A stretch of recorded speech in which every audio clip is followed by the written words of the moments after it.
Adrenaline is back. Now, if you haven't seen the video from Duke Dennis confirming Adrenaline back for 2K24, we finna get right into it. Y'all be sure to drop a like and drop a sub if you can. And before we continue, I want to let you guys know that we have a real big goal here to accomplish on this platform, and that's reaching 100K this year. You guys can help make that happen. I want to hit 80K before the start of 2K24. Hopefully you guys could consider subscribing to the channel. And I also want to very quickly mention, before we get into this Duke Dennis video, if you guys are looking for players to run with on 2K, join the Discord. The link is in the description below. Now I'm going to play off this Duke Dennis snippet of him talking about Adrenaline and what he expressed to the head of development, Mike Wang. Y'all let me know your thoughts in the comment section. I played 2K24 early too now. I seen some that I know y'all not gonna like. But I told Mike Wang, bro, I say, bro, the community don't like Adrenaline, bro. The Adrenaline, they don't like this, bro. It limits the real creators. It limits everybody from doing what they really want to do. You heard me? Like all the dribblers and showing, man. Listen, the dribble heads on Twitter crying every single day.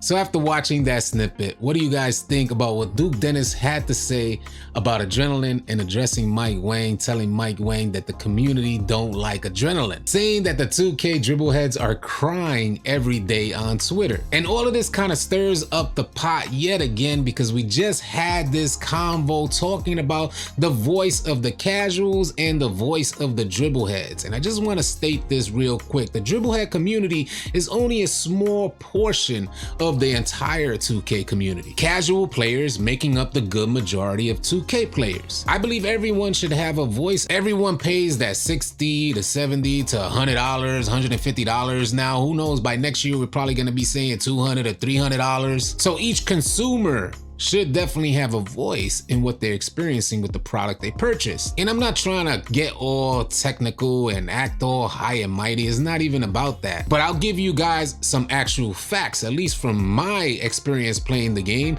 is that it used to be fun. The game used to be like something you can stay on your entire day. 8 hours used to pass by like nothing. When you look at the clock, you're like, oh my God, I can't even believe 8 hours just passed and I'm still playing this game. That's how fun it used to be, and that was when dribble heads were a thing in 2K. It wasn't like any average old Joe can get on, any casual can get on and instantly become a dribble head. When dribble heads were at their prime, it was a rare occasion that you guys ran into a dribble head. And that's because it takes a lot of time, skill, and energy to become a dribble head. But the problem we ran into is that your regular casual player could get on the game and learn a left-right cheese and very easily expose the limitations on defense. You see, what 2K did with Adrenaline is that they just limited the offense to allow the defense to keep up. And that's not what they needed to do, because it slowed down the game and made the game feel slow and clunky. I just feel like 2K poorly implemented Adrenaline, and I understand it was the first step introducing Adrenaline in 2K23. I understand that's just a baby step. I do think it's headed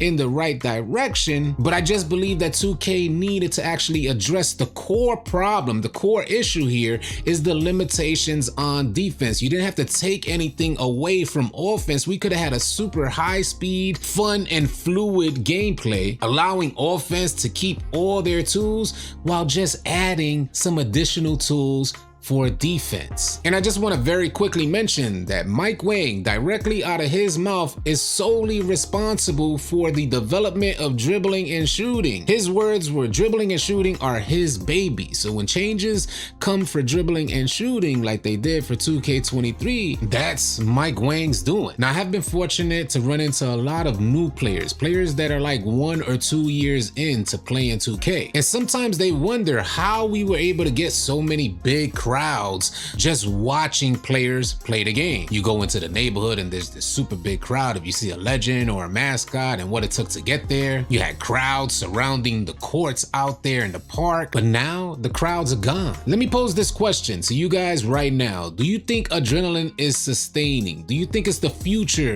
of 2K? Because as it stands right now, the way Adrenaline was incorporated into 2K23, I don't believe that it could sustain with the same same way that it was implemented. Do I think 2K is going to make adjustments to Adrenaline? Surely. I think they are going to make adjustments to Adrenaline, and we're going to see a much more fluid and faster offense in the future. But this will always serve to be a problem if the defense is not able to keep up with offensive exploits. And I believe the main core reason why we saw such a drastic change in the offensive play for 2K23 is because there's just a disconnect between 2K and the online community. And what I'm getting at here is that if development actually gone out there and played a game, they'd be able to very quickly see the exploits and defensive limitations and address those core problems. They would have known instantly, definitely, do not slow down the game. Do not make gameplay feel clunky when you already had something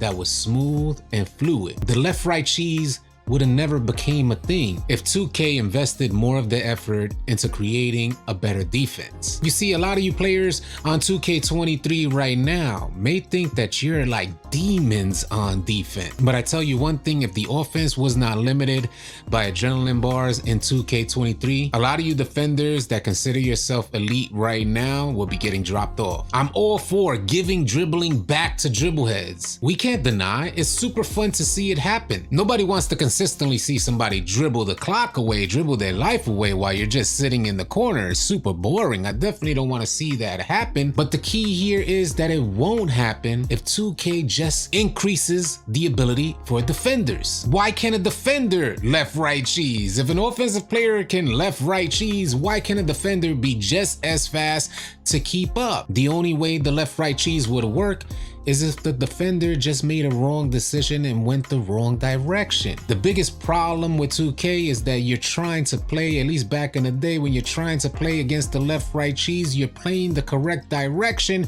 and you still get beat. That's poor defensive mechanic, not poor player defensive IQ. 2K seeing that this was a huge problem and they do what they've never done in the history of 2K and limit the abilities of the offense. I hope you guys understand what I just said there, because it is the very first time that 2K took such a strong stand against the abilities of offense. They basically said with 2K23, we're headed in the sim route. Is the sim route sustaining? Is adrenaline sustaining? We need to bring speed back to the game, and that goes on both ends for both offense and defense. We need to bring the fun back. And I promise you guys this, regardless of what 2K has to offer in 2K24, here on this platform and within our Discord community, we're going to work hard and do our very best to bring the fun back to 2K. Hopefully you guys will consider joining our Discord and sticking with us here on the platform. I truly appreciate your time. Please share your thoughts in the comment section, and y'all be sure to drop a like